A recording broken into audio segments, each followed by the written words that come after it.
मैं जब भी जिंदगी में कमजोर पड़ता हूँ ना, मैं इस स्टोरी को याद करता हूँ और बहुत ताकत आ जाती है मेरे में। ये स्टोरी है महाभारत की। जब कर्ण मर रहा था ना, जब अर्जुन ने उसके गर्दन में बाण मारा था और कर्ण मर रहा था, तो कर्ण के मन में बहुत सारे सवाल थे। वो कर्ण बहुत विचलित था। तो पास में उसको वसुदेव दिखे, भगवान कृष्ण दिखे, तो उसने भगवान कृष्ण को अपने पास बुलाया। बोला, वसुदेव, मैं बहुत विचलित हूँ, मेरे मन में बहुत सारे सवाल है, आपसे मैं चाहता हूँ उन सवालों का जवाब दे, नहीं तो मेरी आत्मा को शांति नहीं मिलेगी। बोले, बताओ कर्ण, क्या बात है? तो कर्ण ने बताया कि देखो, मैं जब पैदा हुआ तो मेरी माँ कुंवारी थी, इसलिए मेरे को गंगा में बहा दिया गया। इसमें मेरी क्या गलती थी? मेरी तो कोई गलती नहीं। और जब मैं बड़ा होकर के मेरी रुचि शस्त्र में डेवलप हो रही थी, तो मेरे आसपास वाले मजाक उड़ाते थे, तुम सूतपुत्र होकर के ये सब कर रहे हो, इसमें मेरी क्या गलती थी? अच्छा, बड़ा होकर, थोड़ा और बड़ा होकर के मैं जब द्रोणाचार्य के पास गया सीखने के लिए, तो द्रोणाचार्य ने मुझे डांट के भगा दिया, तुम सूतपुत्र हो, शस्त्र सीखोगे, भाग यहाँ से। अब मैं सूतपुत्र हूँ तो इसमें मेरी क्या गलती? मैं झूठ बोल करके भले ही परशुराम से शिक्षा ले रहा था, लेकिन लास्ट में परशुराम ने भी मुझे श्राप दे दिया। वो इसलिए कि मैं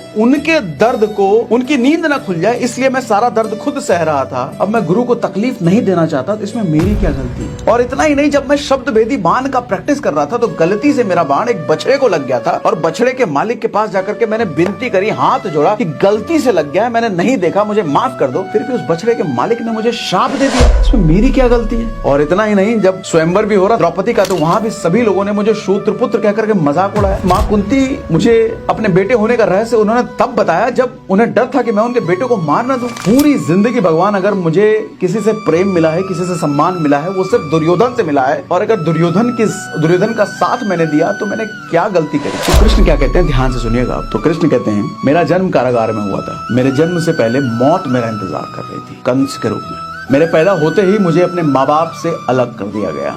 जब थोड़ा बड़ा हुआ तो हमले होने शुरू हो गए। गांव वालों ने मुझे पनौती कहना शुरू कर दिया कि इसकी वजह से हमले हो रहे हैं, इसको बाहर निकालो। जब और बड़ा हुआ तो जरासंध के डर से मुझे भागना पड़ा, यमुना किनारे छोड़ करके समुद्र किनारे द्वारका बसा करके रहना पड़ा। तो लोगों ने मुझे रणछोड़, भगौड़ा, काफी कुछ नाम दे दिया। यहाँ तक कि तुम्हारी शादी तो उससे हुई है जिससे तुम प्रेम करते थे, लेकिन मेरी शादी तो उससे हुई है जिससे मैं प्रेम नहीं करता था, वो प्रेम करती थी। तब उन्होंने समझाया कि देखो, जिंदगी हर किसी के साथ अन्याय करती है, जिंदगी हर किसी के साथ जुल्म करती है। अगर दुर्योधन के साथ अन्याय हुआ है तो युधिष्ठिर ने अन्याय सहा है। इससे कोई फर्क नहीं पड़ता कि परिस्थितियां आप पर कितनी मार पड़ रही है, आपके साथ कितना अन्याय, कितना बुरा हो रहा है। फर्क इससे पड़ रहा है कि उस बुराई के विपरीत आपकी प्रतिक्रिया क्या है, आपका रिएक्शन क्या है, आपका भाग्य उससे बनता है। जिंदगी तो तकलीफ देती है सबको, बराबर तकलीफ देती है सबको। मुझे भी तकलीफ दिया, आपको भी तकलीफ दिया। ये हम पर निर्भर करता है कि हम उन तकलीफों के बदले हम कौन सा रास्ता चुनते हैं। हम भलाई के रास्ते पर चलते रह जाते हैं या हम